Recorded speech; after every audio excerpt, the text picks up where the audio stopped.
Class 12th वाले student जितने भी प्यारे बच्चे आज बायो का पेपर देने जा रहे हैं, तो ये यूपी बोर्ड के द्वारा जारी मॉडल पेपर जो यूपी बोर्ड ने जारी किया 2024 के बच्चों के लिए, इस मॉडल पेपर को जरूर पढ़ लेना क्लास 12 के बच्चों। बायो का ये पेपर है बाबू, एक कदम जो जारी किया यूपी बोर्ड, इसी नमूने में से ज्यादा क्वेश्चन फंसेंगे। जो बच्चे पढ़ के जाएंगे ना, एक कदम टकराएगा क्वेश्चन। समझ लीजिए इस पेपर को कैसे करके जाना है। जो बच्चे नहीं पढ़ेंगे बाबू, पछताना पड़ सकता है। तो इस पेपर को पूरे अच्छे से पढ़ लेना। वीडियो को प्यारा सा बस लाइक करके शुरू से अंत तक देख लीजिए। सॉल्यूशन की बात करूंगा कैसे तैयार हो जाएगा। 3 घंटे 15 मिनट सेम आएगा पेपर। 70 नंबर का ये पेपर है डियर स्टूडेंट, सेम ऐसे ही जैसे कि हिंदी में आया था। और निर्देश पढ़ के पेपर सॉल्यूशन करना। प्रारंभ में बच्चों को 15 मिनट पढ़ने के लिए दिया गया है, ठीक है बाबू। दूसरा नंबर, सभी प्रश्न करना है, छोड़िएगा मत एक भी, ठीक है ना। तीसरा नंबर, आवश्यकता के अनुसार जो भी फिगर बनाना होगा चित्र वाला, उस सभी को स्पष्ट बनाइएगा साफ सुथरा से। 4 नंबर, सभी प्रश्न के निर्धारित अंक उसके सामने रहेगा कि हाँ ये प्रश्न इतने नंबर का है। ध्यान रखिएगा सब लोग, एक भी क्वेश्चन मत छोड़िएगा डियर स्टूडेंट। ये जो यूपी बोर्ड ने मॉडल पेपर जारी किया है, इसको अच्छे से पढ़ लेना है। पहले है कि सभी विकल्प चुन करके अपनी उत्तर पुस्तिका में लिख लीजिएगा। जिनमें मतलब कि मैंने बताया था कि बायो की कॉपी कैसे लिखना है, सभी चीजें मैं बता रखा है चैनल पे। क नंबर लिखा है ना कि निम्नलिखित में से कौन सा भाग जो है पुष्प नर जनन अंग का प्रतिनिधित्व करता है। ये क्वेश्चन एकदम पूछेगा ना पूछे, एकदम कहीं ना कहीं आपके क्वेश्चन पेपर में टकरा जाएगा, देख लीजिएगा। तो इसमें जो पहला दिया है पुमंग न, ये ऑप्शन जो है क्या होगा, सत्य। और दूसरा दिया है जयंग, इसमें से कौन सा सही है। तीसरा दिया है गुरु विजारुधानी। चौथा दिया है यानी परागकण यानी परागण। चारों में से कौन सा सत्य है आपको अच्छे से। तो इसमें पहला जो आप लोग लगाए हैं ना पुमंग, इसको अच्छे से एकदम पढ़ लीजिएगा, ठीक है ना। पहला ऑप्शन एकदम करेक्ट है। इसके बाद चलिएगा बाबू दूसरे नंबर प्रश्न पे, ख नंबर, मनुष्य में संतान का लिंग निर्धारण होता है। प्यारे स्टूडेंट, इसको तो बार बार पढ़े हैं, फिर भी इसको पढ़ के जाना कि मनुष्य में संतान का लिंग निर्धारण होता है माँ के लिए, यानी कि माँ के गुणसूत्र से, अंडाणु के माप से, यहाँ पे शुक्राणु के माप से, या चौथा दिया है बाबू कि पिता के लिंग गुणसूत्र से, यानी चौथा विकल्प हो जाएगा इस प्रश्न का सही आंसर, ठीक है ना। एक कदम बढ़िया से छाप देना, छाप लीजिएगा दिमाग में एकदम। जेनेटिक इंजीनियरिंग का उपयोग होता है प्यारे स्कूलों, क्या होता है प्यारे स्टूडेंट। पहला है चिकित्सा में, इसके बाद कृषि में, इसके बाद इन दोनों में से इसमें किसी में से नहीं। तो आपको सभी को जानकारी है ना कि जेनेटिक इंजीनियरिंग का उपयोग होता है चिकित्सा में, डॉक्टरी लाइन में, जो किसानी होता है कृषि में भी, इन दोनों में। ये जो तीसरा विकल्प है ना करेक्ट हो जाएगा। इसके बाद जो है चौथा विकल्प देखिएगा बाबू, ये चौथा प्रश्न है कि निम्नलिखित में से किसी भारत में जैव विविधता का तप्त स्थल समझा जाता है। चलिए बाबू, पहला है कि अरावली का पर्वत, इसके बाद दूसरा है इंडो गंगेटिव मैदान, इसके बाद तीसरा है पश्चिमी घाट। क्या है प्यारे स्टूडेंट, पश्चिमी घाट। चौथा है पूर्वी घाट। तो याद कर लीजिएगा कि जब भी भारत में जैव विविधता का तप्त स्थल की बात कर ले कहीं भी, तो आप पश्चिमी घाट लगाइएगा। क्या लगाएंगे डियर स्टूडेंट, पश्चिमी घाट। तीसरा विकल्प सत्य है बाबू। इसके बाद देख लीजिए अति लघु उत्तरी में किस तरीके का क्वेश्चन पूछेगा, इसमें से क्वेश्चन टकरा देगा सीधे सीधे। क नंबर देखिए, क्लाइन फेल्टर एवं टर्नर सिंड्रोम के गुणसूत्रों की संख्या बताइए। एकदम सिंपल सिंपल एक एक लाइन में आंसर दे दीजिएगा। दूसरा है नर्म चर्म कोशिकाएं किस विभाजन द्वारा शुक्राणुओं का निर्माण करती है। इसको अच्छे से पढ़ के जाना। एक एक क्वेश्चन जो यूपी बोर्ड ने खुद ही इसको वायरल कर रहा है, इसको पढ़ के जाइएगा कि इसी तरीके से पेपर आपका आएगा बाबू। प्रागकण मातृ कोशिका में गुणसूत्रों की संख्या कितनी होती है प्यारे स्टूडेंट, इसको पढ़ लेना। इसके बाद जो है घ नंबर, उस एंजाइम का नाम लिखिए जो डीएनए अणु को खंडों में तोड़ देती है। मैंने बहुत सारी क्लास लिए हैं, सारे क्वेश्चंस को अटेम्प्ट करा रखा है। अंग नंबर देखिए, समष्टि में परिकल्पित यानी पिरामिड किस प्रकार के होते हैं। ये 5 नंबर के क्वेश्चन है, एक एक नंबर वाले सभी अति लघु से, इसको छाप लीजिएगा माइंड में। अब यहाँ से क्वेश्चन चलेंगे लघु उत्तरीय में, एक प्रश्न जो कि एक टाइप वाले रहेंगे। ये जो पहला क्वेश्चन होगा बाबू, एक कदम निचोड़ करके दिमाग में सेट कर लीजिएगा।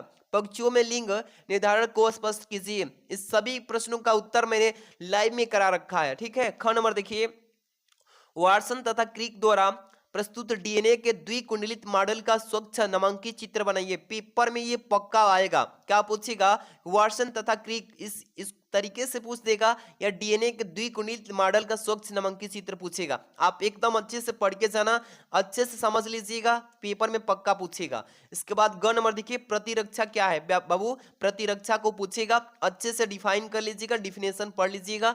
इसके बाद जो आप देख रहे हैं घ नंबर की आर्किड पौधा आम के पेड़ पर ही शाखा पर उग रहा है। भैया आर्किड और आम के पेड़ के बीच पारस्परिक क्रिया को आप कैसे स्पष्ट करेंगे, इसको अच्छे से बाबू पढ़ लेना, मोस्ट इंपॉर्टेंट इंपॉर्टेंट है, आप एकदम निश्चिंत होकर इसको पढ़ के जाना सारे क्वेश्चंस को। इसके बाद जो अंक नंबर है, एक स्थलीय पारितंत्र में अपघटन चक्र का आरेखीय निरूपण कीजिए। मोस्ट इंपॉर्टेंट क्वेश्चन पढ़ लीजिएगा। इसके बाद जो है लघु उत्तरीय प्रश्न जो कि दूसरे टाइप से आएगा बाबू, ये क नंबर देखिए कि लघु बीजाणुधानी तथा गुरु बीजाणुधानी के बीच कोई 3 अंतर स्पष्ट करें। ये पेपर में पक्का आएगा, पूछेगा अंतर बाबू, एकदम निश्चिंत होकर पढ़ लेना इसको कि लघु बीजाणुधानी और गुरु बीजाणुधानी जो होता है इसके बीच जो डिफरेंस होता है, अंतर, जो बच्चे पढ़ के जाएंगे वही छापेंगे।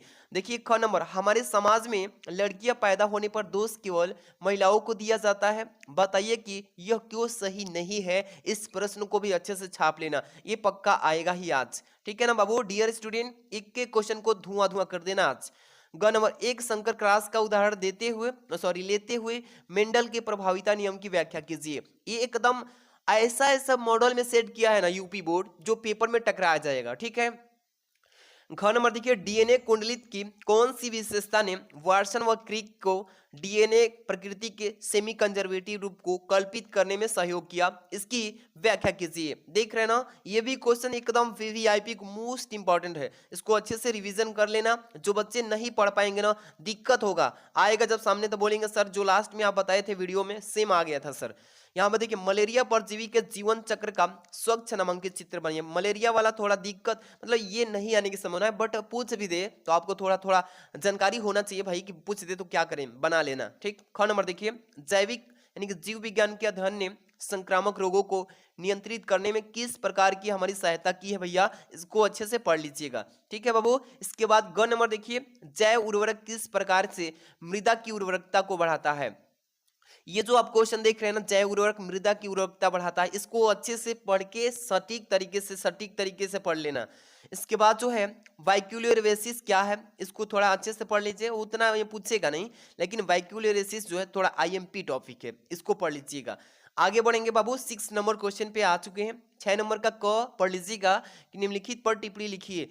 टिप्पणी लिखने वाला तो ज्यादा क्वेश्चन फंसेंगे, जैसे पीसीआर पे पूछेगा, इस समय पीसीआर पे टिप्पणी लिखने के लिए आएगा ही, तो इसको अच्छे से पढ़ के जाना, ठीक है ना बाबू। इसके बाद जो है प्रतिबंधन एंजाइम, सेकंड नंबर जो टिप्पणी है प्रतिबंधन एंजाइम, इस पे भी टिप्पणी अच्छे से रिवीजन कर लेना।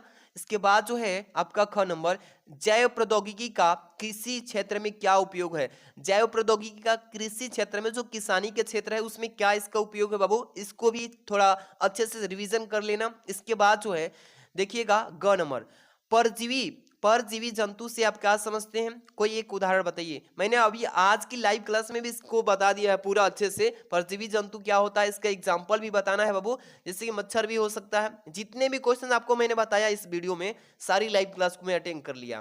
निम्नलिखित में अंतर स्पष्ट कीजिए। जैसे पहला है उत्पादन एवं अपघटन को स्पष्ट करना है, दूसरा है परजीविता एवं सहभोजिता, ये अंतर वाला पढ़ के जाना, अंतर वाला पेपर में एकदम पक्का फंसेगा। अगला क्वेश्चन देखिए डियर स्टूडेंट, जो कि दीर्घोत्तरीय से हुआ, दीर्घोत्तरीय वाले प्रश्न को पढ़ लीजिए। मनुष्य के नर जनन तंत्र का संचित वर्णन एवं इसमें शुक्राणु कहाँ पर संचित रहते हैं, इकट्ठा रहते हैं, उसको भी बताइए। देखिए पेपर में पक्का आएगा ही आएगा, क्या पूछेगा कि मनुष्य के नर जनन तंत्र का पहले तो फिगर बनाइए, उसका नामकरण करना है, इसके बाद जो शुक्राणु पाया जाता है वो कहाँ पे स्थित होता है, ये चीजें आपको इंक्लूड करके उसके बारे में लिखना है। अथवा में भी दिया है, मान लीजिए कि वो नहीं आए भाई, तो पुष्पी पादप में लघु बीजाणु जनन का सचित्र वर्णन बनाइए, यानी कि फिगर बनाना ही पड़ेगा, किसी में किसी अथवा हो या मेन में, आप अच्छे से समझ के जाना इस पेपर को। इसके बाद जो है 8 नंबर, अनुवांशिक कोड क्या है, पेपर में इसका परिभाषा लिखना पड़ेगा और इसकी मुख्य विशेषता का वर्णन करिएगा, तो बढ़िया से पढ़ लेना बाबू। इसमें अथवा में भी प्रश्न रहेगा कि जैव विकास किससे कहते हैं और वैज्ञानिक कालों में होकर पादपों के विकास का सचित्र वर्णन करना है। बढ़िया से पढ़ लीजिएगा डियर स्टूडेंट, एक एक क्वेश्चन को तोड़ फोड़ देना, एक एक क्वेश्चन को। देखिए ये 9 नंबर जो क्वेश्चन है ना कि पादपों की जाति विविधता जो होती है 22% जंतुओं और 22% की अपेक्षा बहुत कम है। कारण क्या है भैया कि जंतु में अधिक विविधता मिलती है, इसको अच्छे से पढ़ लीजिएगा, ठीक। इसके बाद जो है अथवा में प्रश्न दिया है कि किसी भौगोलिक क्षेत्र में जाति क्षति के मुख्य कारण क्या है, तो इस वीडियो में जो भी यूपी बोर्ड ने मॉडल पेपर जारी किया डियर स्टूडेंट, ये मॉडल पेपर इसी को मतलब प्रतिदर्श प्रश्न पत्र बोलते हैं। अच्छे से पढ़ लीजिएगा, टाइम बहुत कम है। इस वीडियो को प्यारा सा लाइक करके शेयर कर दीजिए दोस्तों में भी। 70 नंबर की तैयारी यहाँ से कंफर्म हो जी। और पेपर बताइएगा कैसा आया। सब लोग आकर के मेरे व्हाट्सएप ग्रुप में सब लोग पेपर सेंड कीजिएगा। आज हम 6 बजे सबको ओपन करेंगे व्हाट्सएप ग्रुप, ठीक है। टेलीग्राम पे जुड़ जाइएगा, इसका PDF सेंड कर रहे हैं। Thanks for watching dear student.